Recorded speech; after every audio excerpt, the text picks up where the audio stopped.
Class 10th history का अध्याय 6 है शहरीकरण एवं शहरी जीवन के हम लोग क्वेश्चंस को हल करेंगे। तो चलिए वीडियो को प्रारंभ करते हैं। सबसे पहले देखिए ऑब्जेक्टिव क्वेश्चंस। पहला क्या है, सामंती व्यवस्था से हटकर किस प्रकार की शहरी व्यवस्था की प्रवृत्ति बढ़ी। तो यहाँ पे जो शब्द है सामंती व्यवस्था, ये क्या है आइए थोड़ा समझ लेते हैं। सामंती व्यवस्था ये इतिहास से संबंधित शब्द है। तो इसमें होता क्या है, किसी राजा के पास ज़्यादा ज़मीन होती है तो वो ज़मीन किसको देता है, जमींदार को देता है, और वही जमींदार को उस ज़मीन को किसान को देता है, और उसके बदले में क्या मिलता है, उसे लगान मिलता है, और राजा को भी लगान मिलता है। तो इस पूरे व्यवस्था को कहा जाता है सामंती व्यवस्था। ठीक है, ये ज़मीन से संबंधित है, ज़मीन से लगान लेने की व्यवस्था। तो सामंती व्यवस्था से हटकर यानी उसे ख़त्म कर कर किस प्रकार की शहरी व्यवस्था की प्रवृत्ति बढ़ी। तो ये बढ़ी प्रगतिशील प्रवृत्ति। तो इसका ऑप्शन नंबर ए जो है वो इसका राइट आंसर हो जाएगा। ठीक है, आइए इसका दूसरा देखते हैं। शहर को आधुनिक व्यक्ति का किस प्रकार का क्षेत्र माना जाता है। तो शहर को आधुनिक व्यक्ति का प्रभाव क्षेत्र माना जाता है, क्योंकि शहरों में आधुनिकता होती है। ठीक है, तो आधुनिकता और सुख सुविधाएं उपलब्ध होती है, संसाधन होते हैं और साधन भी होते हैं, तो वो ज़्यादा प्रभावी होते हैं, तो वो प्रभाव क्षेत्र कहलाता है। इसका दूसरा हो जाएगा। तीसरा है अस्थाई कृषि के प्रभाव से कौन सा जमाव संभव हुआ। तो इससे संपत्ति का जमाव क्या हुआ, संभव हुआ। इसके बाद देखिए चौथा देखिए, एक प्रतियोगी एवं उद्यमी प्रवृत्ति से प्रेरित किस प्रकार की अर्थव्यवस्था लागू की गई। तो ये लागू की गई मृदा प्रधान अर्थव्यवस्था। क्वेश्चन नंबर 5 क्या है, आधुनिक काल में उद्योगीकरण ने किसके स्वरूप को गहन रूप से प्रभावित किया। तो ये किया शहरीकरण। तो शहर में जब उद्योग धंधे लगे तो उससे शहर का विकास हुआ, शहरीकरण हुआ, जिससे मजदूर जो है वो गांव छोड़कर शहर में आए। तो शहर की चकाचौंध और वहाँ पे कार्य मिलने के जो अवसर होते थे वो उद्योगीकरण के कारण ही संभव हुए, और इससे शहरीकरण यानी शहर का निर्माण हुआ। ये शहरीकरण हो जाएगा। 6 क्या है, जनसंख्या का घनत्व सबसे अधिक कहाँ होता है। तो ये महानगर में होता है, जैसे हो गया मुंबई हो गया, दिल्ली हो गया, कोलकाता हो गया। 7वां क्या है, 1810 से 1880 ईस्वी तक लंदन की आबादी 10 लाख से बढ़कर कहाँ तक पहुँच गई। तो 1810 से 1880 के मध्य 10 लाख से पहुंचकर 40 लाख, ठीक है, 4 गुना हो चुकी थी लंदन की आबादी। यानी ऑप्शन नंबर सी जो है वो राइट आंसर हो जाएगा। 8वां देखिए, लंदन में अनिवार्य प्राथमिक शिक्षा कब लागू हुई। तो ये हुई थी 1870 में। ठीक है, ऑप्शन नंबर डी हो जाएगा। इसके बाद 9 नंबर देखिए, कौन सा सामाजिक वर्ग बुद्धिजीवी वर्ग के स्वरूप में उभर कर आया। तो ये थे मध्यम वर्ग। इसमें कौन शामिल थे, शिक्षक, वकील, चिकित्सक, इंजीनियर, क्लर्क। ठीक है, और ये क्या करते थे, ये वेतन लेकर समाज की सेवा करते थे, इसलिए इसे वेतन भोगी वर्ग कहा भी जाता है। ठीक है, ये हो गया मध्यम वर्ग। यानी पूंजीपति वर्ग के द्वारा किस वर्ग का शोषण हुआ, तो वो श्रमिक वर्ग का। ठीक है, जिसमें मजदूर आते थे तो उसका काफ़ी शोषण किया गया, यानी उनको उचित मजदूरी नहीं दिया गया। इसके बाद देखिए रिक्त स्थानों की पूर्ति करे। पहला है शहरों के विस्तार में भव्य का निर्माण हुआ। यहाँ पे क्या होगा, परकोटो। ठीक है, परकोटो का निर्माण हुआ। दूसरा है लंदन भारी संख्या में खाली स्थान को आकर्षित करने में सफल होती, यहाँ होगा प्रवासियों को। ठीक है, तो यहाँ पे क्या भरना है हमें, प्रवासियों। ठीक है, इसके बाद तीसरा, शहरों में रहने वाले खाली स्थान सीमित हैं। तो ये क्या है, शहरों में रहने वाले बाध्यता से सीमित हैं। तीसरा देखिए, शहरों में रहने वाले बाध्यता से सीमित हैं। चौथा क्या है, पश्चिमी देशों में नगरों के प्रति रुझान देखा गया। तो यहाँ पे भरना है पश्चिमी, और यहाँ पे 5वें में भरना है आपको संगठन प्रबंधन के द्वारा निवास तथा आवासीय पद्धति, जन यातायात के साधन, जन स्वास्थ्य इत्यादि के उपाय किए गए।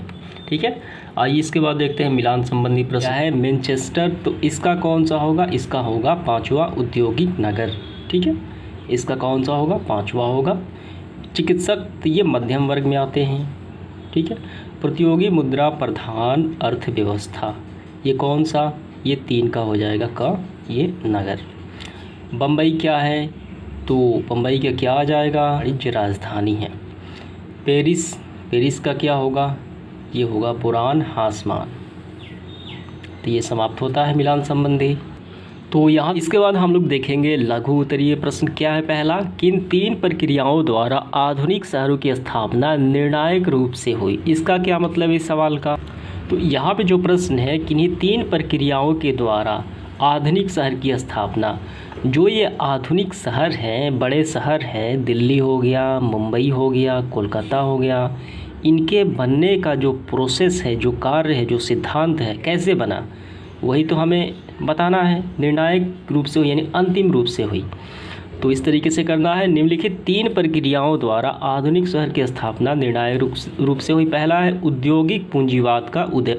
औद्योगिक पूंजीवाद का मतलब ये हुआ, औद्योगिक मतलब क्या है, कल कारखाने से जो पूंजी होती है, जो रुपया पैसा जमा होता है, स्रोत होता है, ठीक है, उसके उदय से हुआ शहर का विकास। कैसे हुआ, छोटे छोटे नगरों से, छोटे छोटे गांवों से, जो जहाँ पे ये औद्योगिक पूंजीवाद का उदय हुआ था, वहाँ पे लोग आए, कल कारखानों में काम करें, तो इससे क्या हुआ, वो विकसित हो गए, ठीक है, उनका जो व्यापार है औद्योगिक है वो विकसित हो गया और इसी से रुपया पैसा ज़्यादा आने लगा।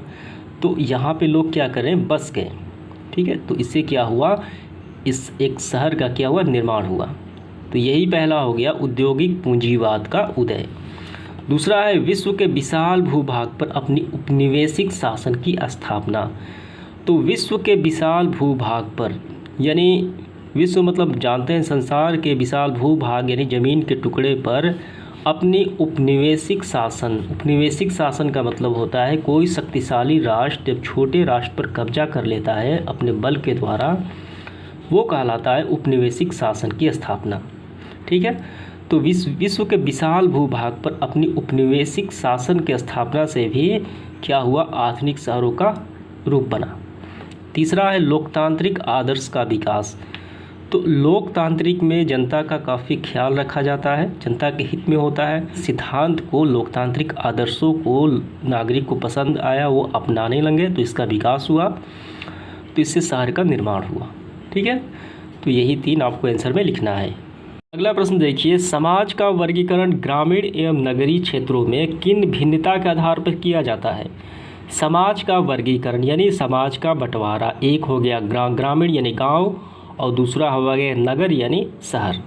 क्षेत्रों में किस भिन्नता के आधार पर ये किया जाता है कि ये गांव है और ये शहर है, कौन सी भिन्नता है, आइए इसका आंसर करते हैं। तो इस तरीके से लिखना है, समाज का वर्गीकरण ग्रामीण एवं नगरीय क्षेत्रों में निम्नलिखित आधार पर किया जा सकता है। पहला है जनसंख्या घनत्व के आधार पे। तो नगरों में गांवों की अपेक्षा जनसंख्या घनत्व ज़्यादा होता है, ठीक है, ये पहला आधार हो गया। दूसरा है पेशा के आधार पर, अर्थात गाँवों में खेती और पशुपालन होता है और शहर में व्यापार औद्योगिक कार्य होते हैं, ठीक है। और तीसरा है यातायात, स्वास्थ्य और शिक्षा सुविधा के आधार पर, जो नगरों में ही होते हैं काफ़ी विकसित और काफ़ी डेवलप, और गांव में ऐसा नहीं होता, इसका विस्तार नहीं होता। तो ये 3 आपको लिखने हैं। तीसरा प्रश्न क्या है, तीसरा देखिए प्रश्न क्या है, आर्थिक तथा प्रशासनिक संदर्भ में, ठीक है। आर्थिक मतलब क्या होता है, इकोनॉमिकल यानी रुपया पैसा, ठीक है, वो आर्थिक हो गया। और प्रशासनिक संदर्भ में, प्रशासनिक का मतलब होता है प्रशासनिक व्यवस्थाएं यानी सरकार द्वारा जो एक्शन लिए जाते हैं, जो कार्य किए जाते हैं, वो हो गया प्रशासनिक संदर्भ में, ठीक है। तो ग्रामीण तथा नगरीय बनावट के 2 प्रमुख आधार क्या हैं। तो ये रहा इसका आंसर। आर्थिक एवं प्रशासनिक संदर्भ में ग्रामीण तथा नगरीय बनावट के आधार निम्न है। पहला है ग्रामीण क्षेत्र में कृषि आधारित आर्थिक क्रियाएँ जो होती हैं, ठीक, अधिक होती हैं, जबकि नगरों में कम या नहीं के बराबर होती है, ये नहीं होती है, ठीक है। और दूसरा है ग्रामीण क्षेत्रों में स्वास्थ्य, यातायात आदि सुविधाएं अच्छी नहीं होती, ये प्रशासनिक कार्य में आ जाते हैं, जबकि नगरों में ये काफ़ी बेहतर होती है। इसके बाद देखिए प्रश्न क्रमांक 4, गांवों के कृषिजन्य आर्थिक क्रियाकलापों की विशेषता को दर्शाएं। इस प्रश्न का क्या मतलब है, कृषिजन्य यानी कृषि से जो कृषिजन्य आर्थिक क्रियाकलाप, तो इस पूरे का मतलब है कि कृषि से जो इकोनॉमिक आता है, रुपया पैसा आता है, उस कार्य की क्या विशेषता है वो हमें बताना है। तो ये रहा इसका आंसर। गांवों की कृषिजन्य आर्थिक क्रियाकलाप की विशेषता निम्नलिखित है। पहला है गांवों में अधिकांशतः लोग जो होते हैं वो कृषिजन्य आर्थिक क्रियाकलाप में लिप्त होते हैं यानी जुड़े होते हैं, तथा इनकी जीवन निर्वाह यही इनका स्रोत होता है, कृषि ही। और दूसरा है अधिकांश वस्तुएं जो हैं कृषि के उत्पादन से ही प्राप्त होती है तथा आय का मुख्य स्रोत भी यही है।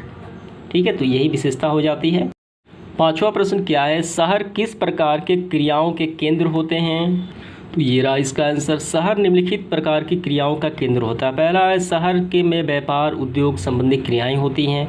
यहाँ शिक्षा, यातायात, स्वास्थ्य संबंधी सुविधाएं होती हैं। यहाँ रोजगार से संबंधित क्रिया अधिक होती है। ठीक है, तो ये तीन ही लिखना है आपको। प्रश्न क्रमांक 6 देखिए, नगरीय जीवन एवं आधुनिकता एक दूसरे के अभिन्न रूप से जुड़े हुए हैं। कैसे, ये बताना है। नगरीय जीवन मतलब होता है शहर का जो जीवन शैली होता है, लाइफ स्टाइल होता है। आधुनिकता मतलब होता है नयापन। ठीक है, तो ये एक दूसरे से जुड़े हुए हैं, अभिन्न अंग हैं। ये कैसे हैं, ये बताना है। तो ये रहा, गाँव की अपेक्षा नगरीय जीवन आधुनिकता के अभिन्न रूप हैं, यानी अंग हैं। इसलिए जुड़े हैं क्योंकि नगरों में मनुष्य को सेवा प्रदान करने की विभिन्न प्रकार की आधुनिक और तकनीक सुविधाएं उपलब्ध होती हैं। ठीक है, जबकि इस प्रकार की सुविधाएं ग्रामीण क्षेत्रों में नहीं होती हैं।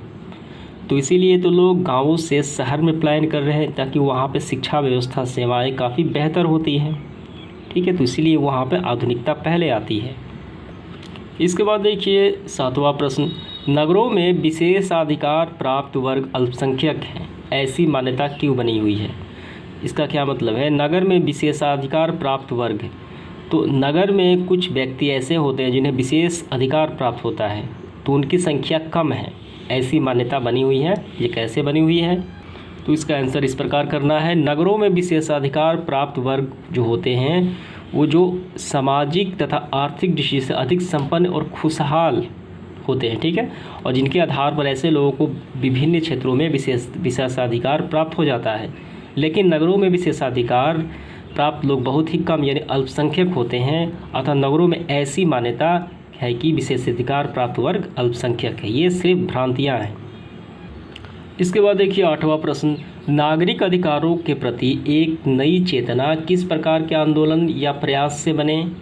तो इस प्रश्न का मतलब ये है कि नागरिकों को जो अधिकार दिए जाते हैं उसको कैसे बेहतर बनाया जा सकता है और भी। ठीक है, तो आइए इसका आंसर करते हैं। नागरिक अधिकारों के प्रति एक नई चेतना निम्नलिखित आंदोलन या प्रयास से बने। पहला है, महिलाओं के लिए समानता ये होनी चाहिए। विवाहित महिलाओं की संपत्ति का अधिकार होना चाहिए, जो माता पिता और पति में। ठीक है, और तीसरा है, न्यूनतम मजदूरी कानून लागू होना चाहिए। सभी वर्गों को मताधिकार होना चाहिए। पिछड़े वर्गों के लिए आरक्षण आदि होनी चाहिए। पूंजीवाद ने किस प्रकार के नगरों के उद्भव में अपना योगदान दिया? तो इसका यहाँ पे इसका आंसर मैं स्क्रीनशॉट लगा देता हूँ। इसके बाद देखिए अगला प्रश्न, शहरों के उद्भव यानी शहरों के विकास में मध्यम वर्ग की भूमिका किस प्रकार रही? तो इसका भी मैं यहाँ पे स्क्रीनशॉट लगा देता हूँ। 11 देखिए, श्रमिक वर्ग का आगमन शहरों के किस परिस्थिति में अंतर्गत हुआ? तो यहाँ पे मिल जाएगा। इसके बाद आखिरी सवाल, शहरों ने किस नई समस्या को जन्म दिया?